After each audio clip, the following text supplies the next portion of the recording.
Paolo, I'm gonna take this and give you a princess.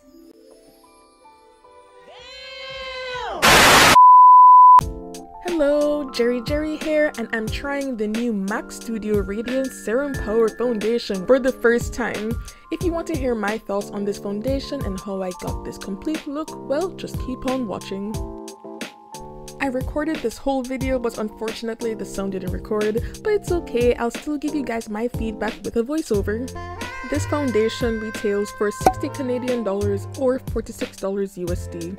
Now it's not the cheapest, but not the most expensive, and hey, we got a pump this time. I already went ahead and cleansed my skin and moisturized my skin. I'm going to put on primer as always.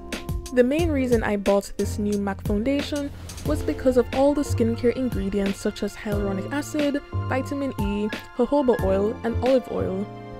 It also claims to be non-comedogenic, which means it will not clog your pores, which is great. I'm trying the shade NW47 and I'm just going to blend this out with a brush. The consistency of this foundation is slightly on the watery side, which made it very easy to blend, but not just easy to blend, because look at that. Look at that. Look at this.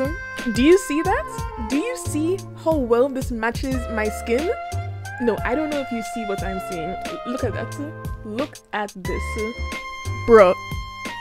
Bruh. Huh? Even as I'm doing this voiceover, I am shook because it literally just looks like my skin. Literally, you know when they say your skin but better? This is it. My skin but better. Like, what?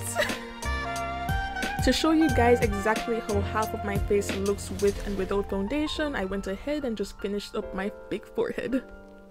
So on the left we have foundation and on the right we don't have foundation, and yeah, as you can see, I am speechless. I used about a pump and a half for the left side, so I'm using similar amounts for the right side of my face. Now, as much as I am loving the natural radiance of this foundation, you can see here I have an acne scar that is peeking through this foundation, so it is not full coverage if that is what you want. But if what you want is something that gives you that hydrated, radiant, glow from within look, this is definitely the foundation for you, because not only does it give you that look, it will give you products that actually nourishes your skin. Now let's finish up this face. While you see me setting my foundation here, I just want to let you know I actually did go ahead and take photos throughout the day so you can see how my face held up with regards to oil, because I do have combination skin, which means I have oily areas in the T-zone. After finishing up my face, I took my first photo 4.5 hours later, and honestly, it does not look bad at all. I was actually very surprised that the oils really weren't peeking through, but again, I do set my face, so I'm not sure if setting it made a difference, but I was very happy with how it looked at 4.5 hours. I took another photo again at 8 hours. Now this is where I'm looking like a bit of a grease ball, but hey, you know, it's a hydrating, radiant foundation. What do I expect? But I'm very happy with how the whole look came out. What do you think? Let me know in the comments. Thank you for watching, and remember everyone, self-care is how we practice self-love. Mwah! Bye!